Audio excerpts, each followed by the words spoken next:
Alright, what's up guys? So I wanted to do an update on my Darklord deck, and I also wanted to go like more in depth and show you guys the intricacies of not only like the combos or just kind of how like the whole deck works together. I've been getting a lot of messages and I feel like this would be pretty helpful.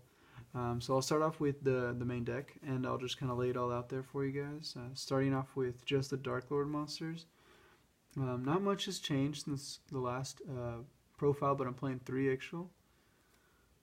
3 Amdusk, 3 Ukobak. These guys are the core, the heart and soul. But I'm also playing Superbia because you do need to see Superbia to get your things moving a lot smoother. And then I'm playing 2 Nastin because he's really good, but only kind of if you go second. And then also Morningstar.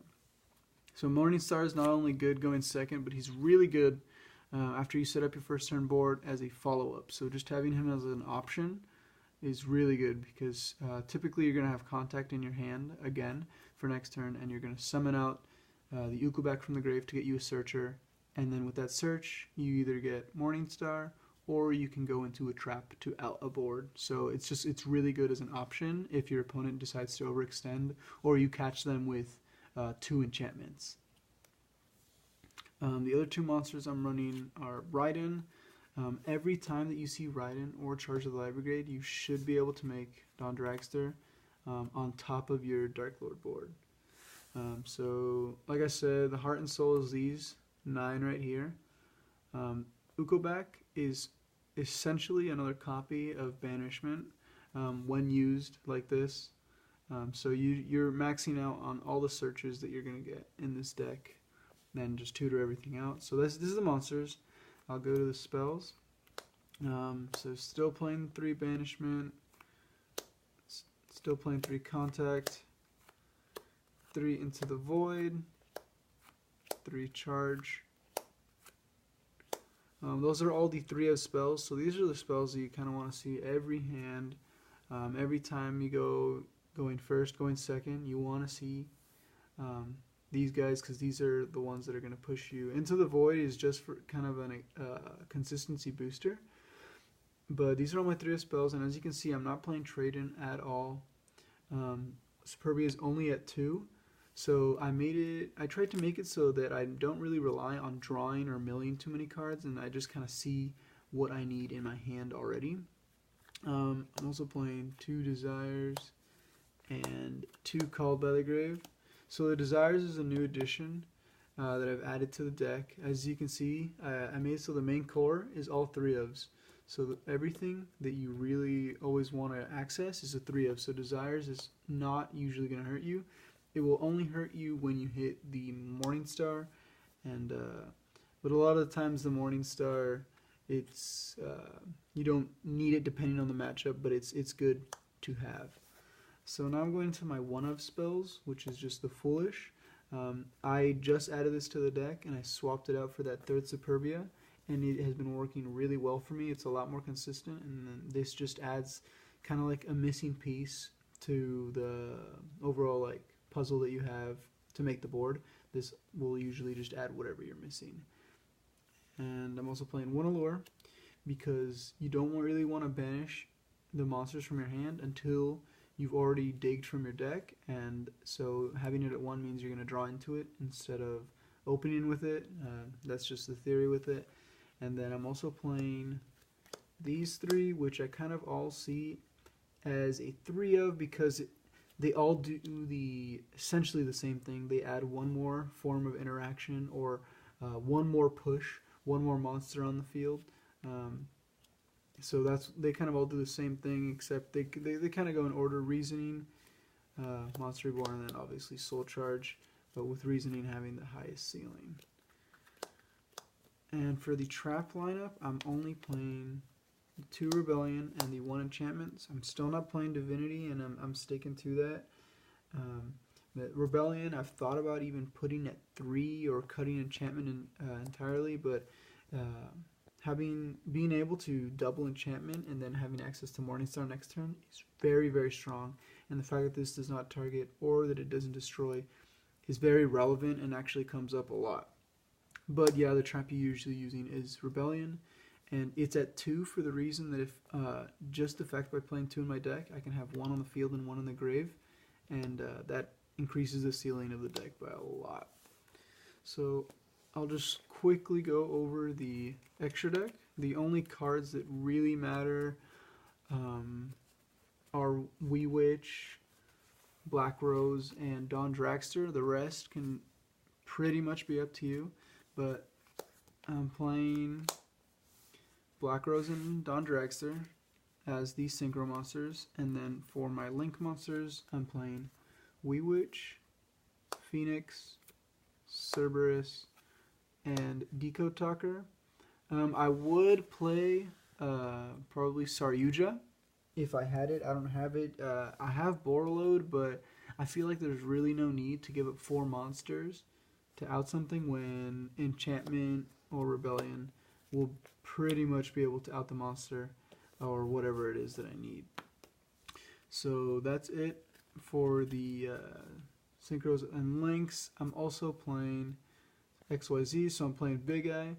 This is with any of these two and Nastin, or 2 Nastins.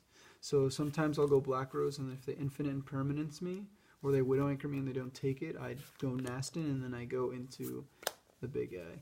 And it's just like an extra push. I'm also playing, I'll say, this could be cut for something else, because a lot of times I see him as just like insult to injury, but he is good as like an insurance policy, kind of just to like secure game, and you know, he puts a card your opponent controls on the top of their deck. 1 Sky Prison for grave decks. It makes it so they cannot special summon from the grave, and it cannot be destroyed by battle or card. Oh, cannot be destroyed by card effect. It certainly uses after it uses its effect. Lancelot is really good. Hope Harbinger is really good. Negations. Zombie Stein, 4,500 attack, and I'm also playing the Spider package. I actually do go into, of all of these monsters, Dawn Dragster is the most common one. Second common being Wee Witch. Third common is the number 35. And I usually make this with 2 Ixchels, because I'll summon 1 Ixchel 1 turn, and then another one on my next turn to follow up for a game. Alright, so let's go into kind of like a combo for the video. I'm going to shuffle it. And then I'll do 1 power shuffle as well. So I've built and tested the deck a lot recently, so I do feel fairly confident in not bricking with the deck, but like any other deck, there are still some dead hands. It's just there are a lot less dead hands with this build.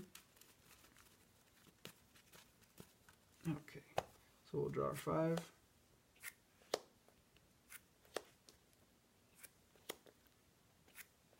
Okay, so this right off the bat is a pretty strong hand.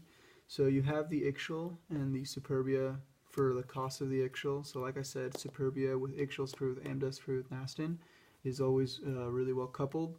The only thing you're kind of missing is a Charge the Light Brigade or Raiden.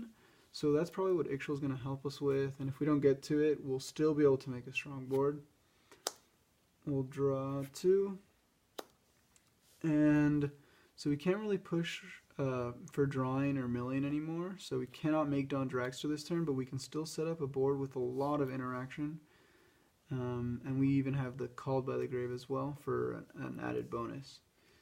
So then we can normal summon this Ukobak. The Ukobak can send probably a Darklord that can copy, and since it's turn 1, you can go Amdust. You can go Nastin too for the bigger attack, but usually turn 1 I go for the bigger defense. Contact will summon the Superbia out. Superbia will summon Ixchel.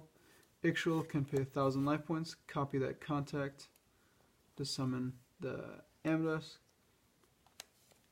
and then we can go ahead and search for our Rebellion.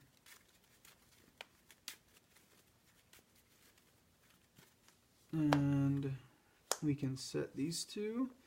And since we have an Ukoback in hand, we can even link these two away for Wewitch. And we'll use this Rebellion on the Ukoback in our hand, because Ukoback is not really going to do too much in our hand, even next turn, because, like I said, we can follow up with Morningstar, which is a much stronger normal summon after turn 1. So you end your board with, we'll have Called by the Grave to negate anything from the grave, and then Rebellion that we can use twice. So once on the field, and then once in the grave to be copied, and then we can also get a search out for that contact, and then now that we have Superbia and grave, everything can flood every single turn. We'll do one more hand.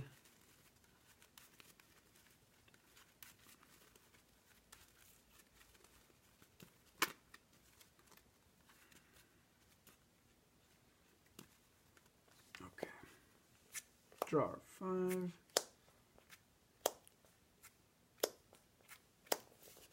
Okay, so this is kind of like a mediocre hand. It's a hand that can still do some plays, but it's not the super strong hand that we had, that you can get with like Don Dragster and a bunch of interaction.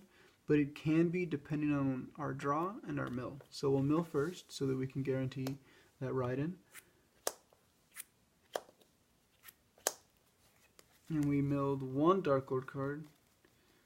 A lot of times the mills that we get are just kind of added bonuses. There are minimums that we need to require sometimes, but a lot of times milling bad is not an issue. We'll then go for that Pot of Desires. We don't want to give up our normal summon quite yet, just in case we draw into someone like Ukoback or a hand that requires it. Typically Desires isn't ever detrimental, and then we already have our Rebellion in hand, which is the only thing that I'm ever kind of scared of losing. And I hit pretty much just like one of a bunch of 3-ofs and a couple 1-ofs, so nothing too important. And I'll draw 2 for the Desires. Okay, so we did pretty much what I thought would happen. So we drew into our Ukoback, so we don't want to normal summon that ride-in anymore, which means we're going to have to normal summon that Ukoback to get that search to our grave.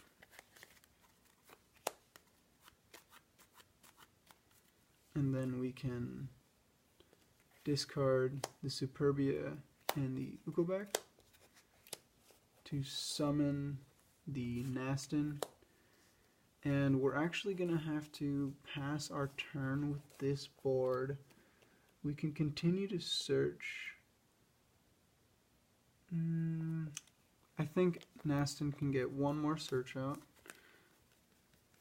Let's see. And then Contact can come for the Superbia, and then the Superbia can summon the Amdusk. And from here you can choose to go into Wewitch, which is completely fine, and just now in order to get your search out, you have to use one of them to copy Contact, and then Ukoback gets a search, and then you get a search. So the only issue with this board is now you're reliant on both Darklords to get your single search out, but a lot of the times with a board like this, you'll be able to utilize both of them anyways. Let's do... I know I said that was the last one, but let's see if we can get one where we can make the Synchro Monster or the board. But yeah, those two hands I think show essentially how the deck is supposed to function. We'll do one more.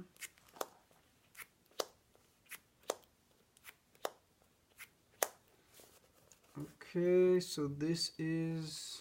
We have very powerful cards, but we don't have enough gas with these cards. Ride-in, here we're like really reliant on ride-in milling anything really. If Ride-in just needs to mill a card that has a Darklord in its name, and we'll have a play, but so we'll mill 2 with Ride-in. and we actually milled the best card that we could probably mill. So this hand that was super reliant on our mills, but now it is the best hand that we could have. We'll contact out that Ukobak to get our search. So Ukobak will send that search to the grave.